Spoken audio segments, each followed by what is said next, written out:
another edition of Here's Why.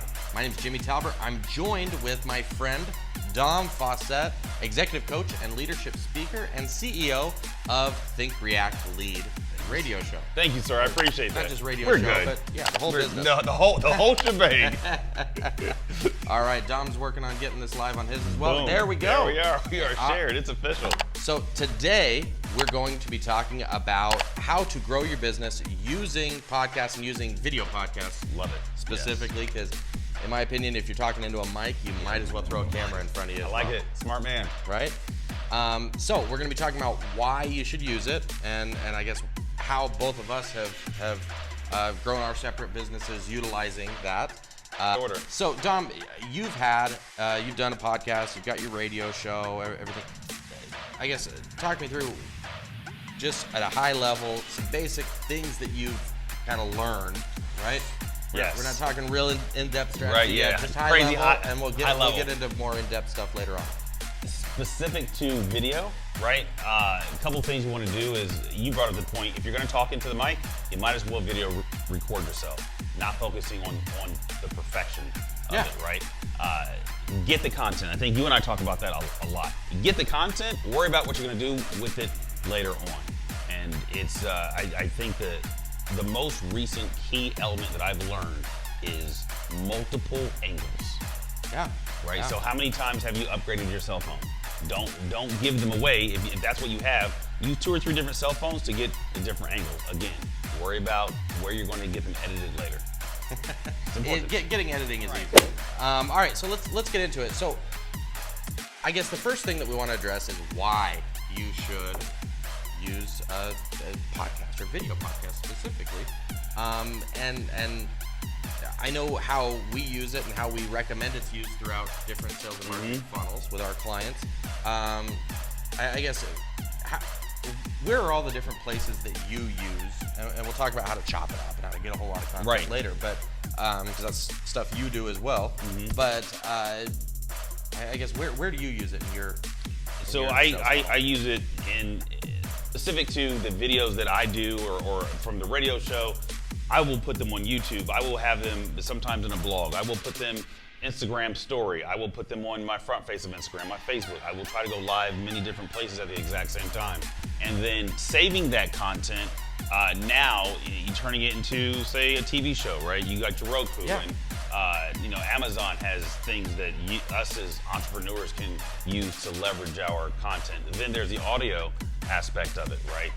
And the list goes, I mean, you've shown that the list goes on and on and on, but that's how I use mine. How do you guys use yours? Well, I mean, I guess we can go through an example here. So we did a season, actually, on lifecycle marketing, so a full season. You could always refer to our YouTube if you wanted to take a look at that. And yeah, we go through this. If you have any advice, I'd love to hear it as well. So what we did, let's go ahead and pull up the different episodes. So we did a season with 9 episodes, right? So 9 episodes in this specific season, all pertaining to lifecycle marketing. You can see the different thumbnails right there.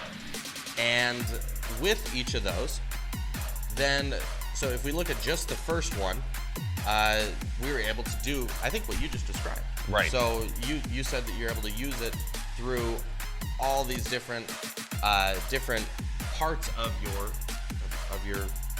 funnel, because you were able to chop it up. So let's look at episode 1 being chopped up and how that was done.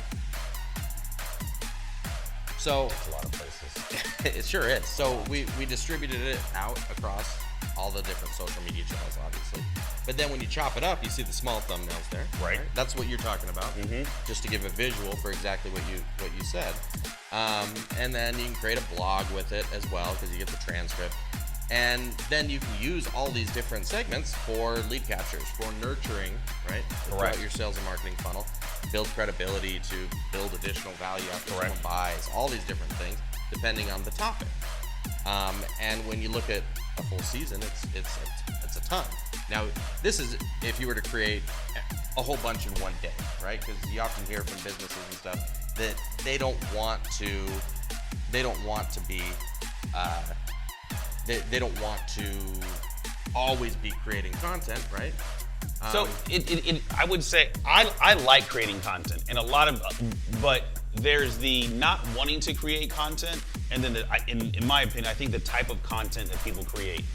When it comes to podcasts, and this is something I've learned in radio, one, there's too much dead air when people speak, and then they don't re-engage the purpose of them talking. Like, for example, I would say, if you're just tuning in, I'm Dom Faussette with Jimmy Talbert. We're here in the studio, Why Not Results, and we're talking about video podcasts, and we just got finished covering A, B, and C. But moving forward, and I think a lot of times when people create these podcasts, they'll intro in the beginning and they intro in the end, but they forget to mention who they are in the middle. Yeah. Which you might tune into somebody's podcast, and because you're caught off guard, we got kids, and you're engaged with something else, not paying attention, you lose interest in what's being said. And especially when you're doing it on your own, solo, right? Those types of videos, those types of podcasts, everything are more difficult, which is why I bring in talented, knowledgeable people like Mr. Dom Faussette. Thank you, sir.